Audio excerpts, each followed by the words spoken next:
So if you're a solar panel installer and looking to grow in 2026 and you're uncertain what digital marketing strategies you should you be using an SEO or PPC agency that specialize in solar panels or solar installers or a solar installation company?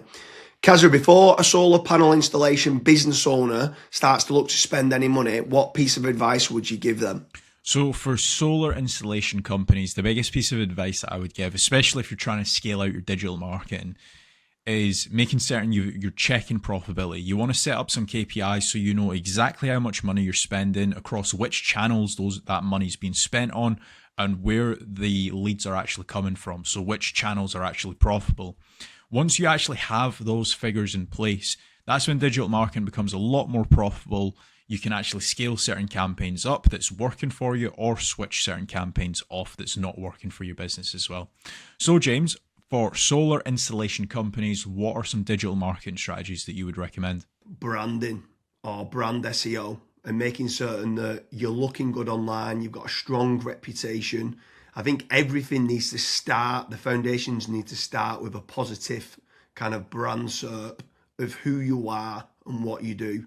So a SERP stands for search engine results page, and getting that branding right across the board then can lead on to other things of what you can be doing. It will improve your conversion rate on paid ads or social media. Any leads that you get in, the conversion rate would be good. If at the 11th hour, they're going to decide who you're going to go with, branding, I think, becomes very, very important. So I'd say that's the first thing that people need to get right for all digital marketing strategies. My next strategy is going to be AI visibility. I feel like more and more companies are actually looking into this. So what does ChatGPT, Claude, Gemini, Grok, Perplexity say about your brand or about your business? Is it a positive thing or is it a negative thing? And also trying to figure out what it says about your competitors as well. And obviously trying to improve that's really important. Some people call it AI SEO, some people call it GEO, some people call it LLM optimization. But this is going to be a big thing in 2026 and also in the years to come as well. Yeah, I think that's a huge strategy that people need to be looking at with regards to artificial intelligence. More and more people are obviously using AI. The next one for me is filling in the form at FatRank or Promo SEO, which do a commission-based lead generation service for UK companies looking to grow. I think it's important to be looking at your own digital marketing efforts to generate your own leads, but also if you can use some freelancers and outsource some as well, you've got that diversification of leads. So head on over to fatrank.com, fill in the form and see whether they can help you with a no risk supply of inquiries. Promise you'll also do a very similar performance-based lead generation service as well that you might want to fill in the form with there, and just double check whether you can go and get a third party lead generation company to top up and start generating you some leads for your business to grow in 2026. Yeah, and then next on the list is Google Business Profiles, so Google Map listings. This is like local SEO where you basically just try and get more reviews. You build out your Google Business Profile in your local area. Now, there's pros and cons to this. I think the biggest pro is that once it is actually ranking, you're going to be consistently generating leads.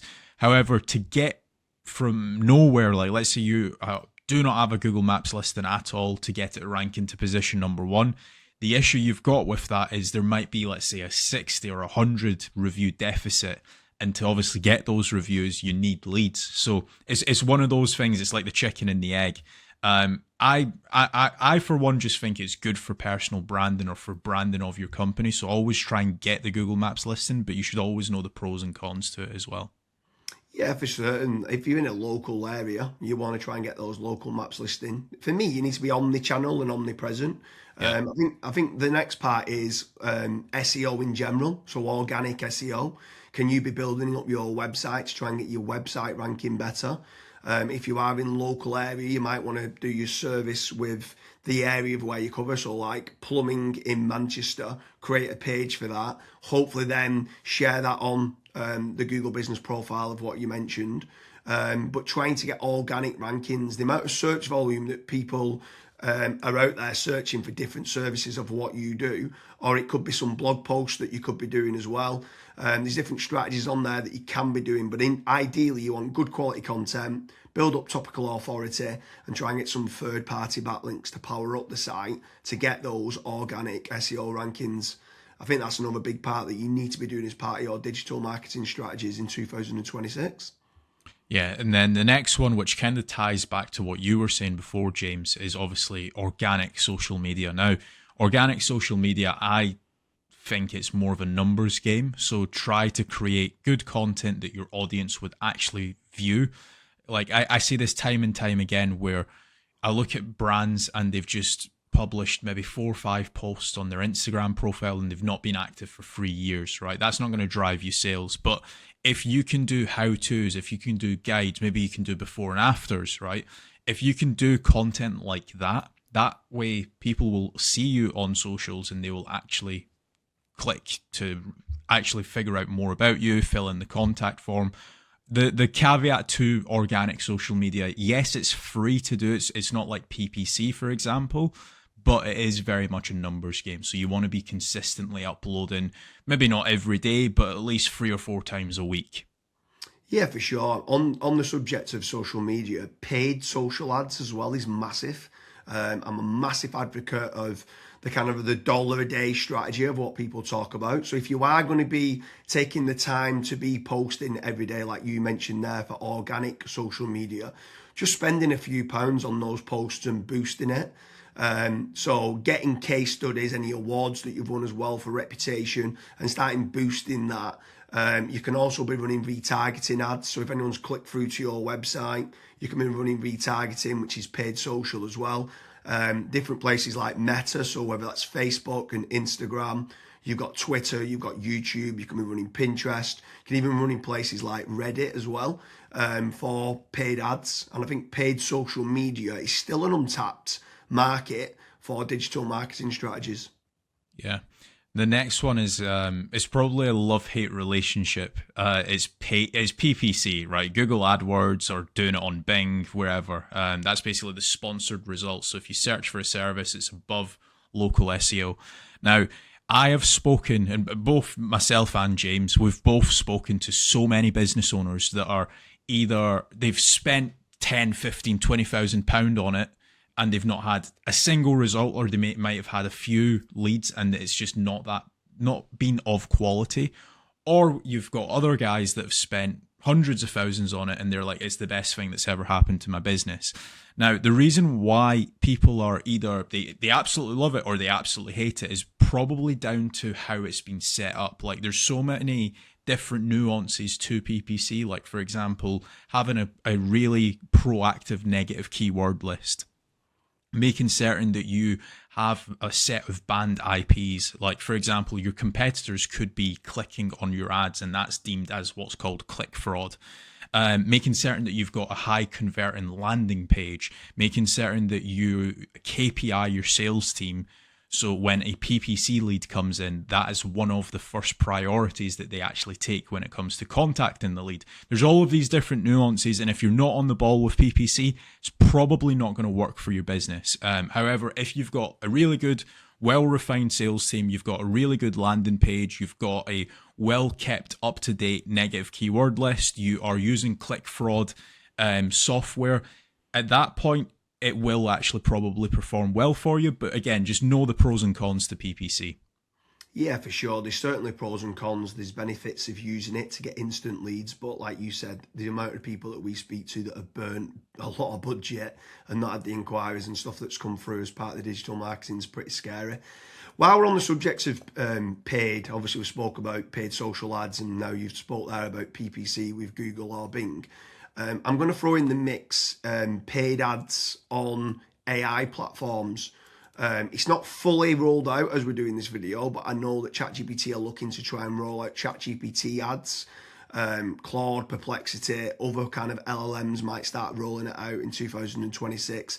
I think if you're one of the early adopters and innovators to get on there, I think you could be getting cheap leads or cheap contact form submissions. So it's something to look out for of doing paid AI listings and ads. I think that could be something to look out for in 2026. Next on the list, and this is a little bit out of control. You do obviously have like forums that you can get your brand mentioned in, like for example, Reddit and Quora.